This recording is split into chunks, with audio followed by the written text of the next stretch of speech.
वक्रतुंड महाकाय कोटि सूर्य समप्रभ निर्विघ्नं कुरु मे देव सर्वकार्येषु सर्वदा। श्री सांब सदा शिवाय नमः। ओम विष्णवे नमः। ओम विष्णवे नमः। ओम विष्णवे नमः। आज आपको पूरे पितृपक्ष का फल एक दिन में कैसे प्राप्त किया जाए वो बताने जा रहे हैं। पितृपक्ष में आखिरी दिन होता है अमावस्या का दिन। सर्व पितृ अमावस्या बोला जाता है इसको। हमको कई बार ऐसा रहता है, कई लोगों को कि कई अपने पितरों का तिथि याद नहीं है, भाई कौन कब गया, किसकी मृत्यु कब हुई वो मालूम नहीं रहता है। तो एक तो जिनका ज्ञान नहीं है हमको तिथि, उनके लिए, या किसी कारणवश कहीं बाहर रहे या कुछ सूतक हो गया, कोई बच्चा हो गया तो हम श्राद्ध नहीं कर पाए, किसी भी कारण से हम श्राद्ध नहीं कर पाते हैं, तो अमावस्या के दिन सभी पितरों का श्राद्ध किया जा सकता है। 21 तारीख को 21 सितंबर को अमावस्या पड़ रही है। अमावस्या के दिन आप सभी पितरों का श्राद्ध कर सकते हैं। हम पहले भी बताएं आपको, श्रद्धा शब्द से श्राद्ध बना है। पितरों के प्रति श्रद्धा ज्ञापित करना ही श्राद्ध है। श्राद्ध का मतलब है कि आप ब्रह्म मुहूर्त में उठ करके स्नान आदि से निवृत्त होकर के उस दिन साबुन का प्रयोग नहीं करना चाहिए। नहाने के अंदर हो सके तो किसी तीर्थ स्थान में नहाना चाहिए। नदी में स्नान करें, कुएं में स्नान करें, गंगा में स्नान करें, जमुना में स्नान करें। यदि नहीं कर सके तो घर में ही स्नान करें ब्रह्म मुहूर्त में। और ब्रह्म मुहूर्त का मतलब है कि 5:30 बजे तक स्नान कर ले। स्नान करें तो उसी समय हाथ में जल लेकर के गंगा यमुना सरस्वती का स्मरण कर लें। गंगे च यमुने चैव गोदावरी सरस्वती नर्मदा सिंधु कावेरी जलेस्मिन् सन्निधम कुरु। इस मंत्र को बोलने से गंगा जल आप जो पानी लिए उसी में आकर के समाहित हो जाता है।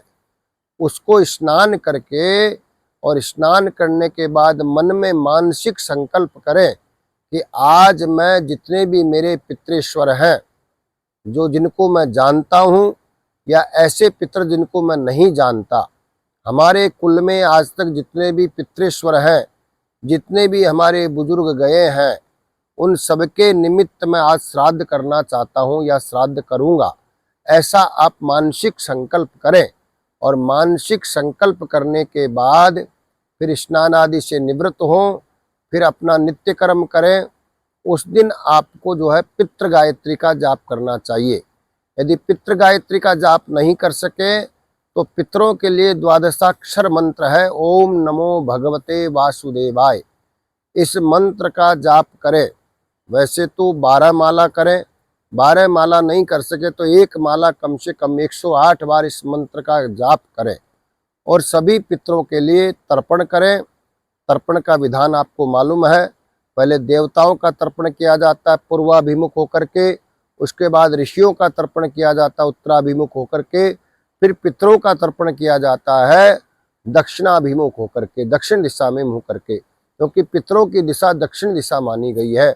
इसीलिए कई लोग हमसे प्रश्न भी करते हैं कि पितरों के छाया चित्र मतलब पितरों की फोटो कहाँ लगाएं घर में।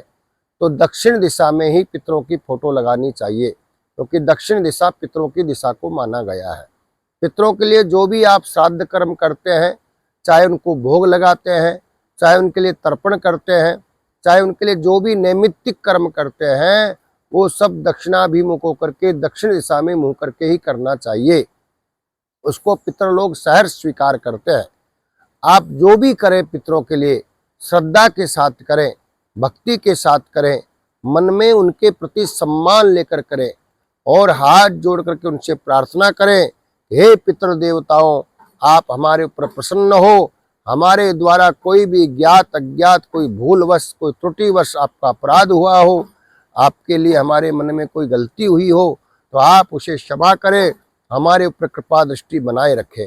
ऐसा बोल करके क्षमा याचना करें और पितरों के लिए जो है हो सके एक ब्राह्मण जोड़े को, ब्राह्मण युग में ब्राह्मण जोड़े को भोजन कराएं। भोजन कराने से पहले विधान तो यह है कि ब्राह्मण आए, उनके चरण धो करके पहले उनको नए वस्त्र पहनाएं और नए वस्त्र पहना करके सुंदर शुद्ध आसन पर बैठा करके हाथ जोड़ करके सम्मान पूर्वक उनको अपने पितरों का स्वरूप मान करके उनको भोजन कराएं। भोजन कराने के बाद तिलक करके उनको दक्षिणादि दें और उनके पैर छुए।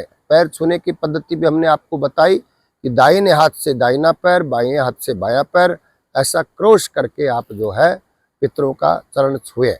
और ब्राह्मणों को तिलक करें तो अंगूठे से करें, देवताओं को तिलक करें तो अनामिका अंगुली से करें, पितरों को अगर तर्पण करते हैं तो पितरों को तिलक करने के लिए इस अंगुली का प्रयोग करें।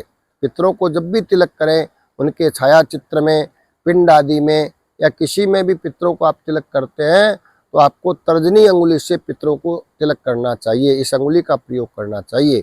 ऐसा करने से पितर बहुत खुश होते हैं। उस दिन विष्णु सहस्त्र नाम का पाठ करें।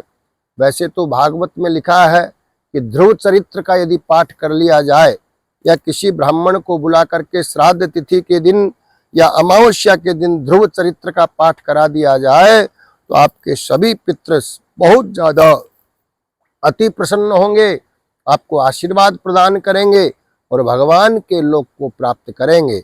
आपके पितृ आदि दोष सब समाप्त हो जाएंगे, पितरों की पूरी कृपा बरसेगी, आपकी वंश की वृद्धि होगी। तो अमावस्या के दिन ही आप पूरे पितृपक्ष का फल प्राप्त कर सकते हैं, क्योंकि सर्व पितृ अमावस्या है। सब पितरों का श्राद्ध अमावस्या के दिन किया जा सकता है। अमावस्या के दिन संयम नियम से रहें, धरती पर शयन करें, शोर कर्म आदि नहीं करवाएं, नाखून आदि नहीं काटें, अखंड बन करके रहें और पितरों का दिन भर स्मरण करें। रात्रि को भी पितरों के लिए मन में श्रद्धा भावना से उनका स्मरण करें। हे पितृश्वर देवताओं, जो भी छोटा मोटा हमसे आपकी सेवा बनाई है आप उसे स्वीकार करें। स्वीकार करके आप हमें कृपा पूर्वक आशीर्वाद प्रदान करें। पितरों से आशीर्वाद मांगे, हे पितृश्वर देवताओं, आप हमें बहुत सारा अन्न दीजिए, आप हमें बहुत सारा धन दीजिए, आप हमारे संतति की परिवार की वंश की वृद्धि कीजिए, आप हमें आरोग्यता दीजिए, आप हमें संपूर्ण प्रकार की जो है खुशियाँ दीजिए और आप हमें ऐसा आशीर्वाद दीजिए कि हमको किसी से मांगना नहीं पड़े, हमसे ही कोई मांगे। इस प्रकार के आप हमें आशीर्वाद प्रदान करें। आपकी कृपा दृष्टि हमेशा, आपका आशीर्वाद हमारे सिर पर बना रहे। इस प्रकार का प्रार्थना करके हाथ जोड़ करके क्षमा याचना करें उनसे और क्षमा याचना करके बार बार प्रणाम करके और श्रद्धा से श्राद्ध को संपूर्ण करें। बोले पितृश्वर देवताओं की जय।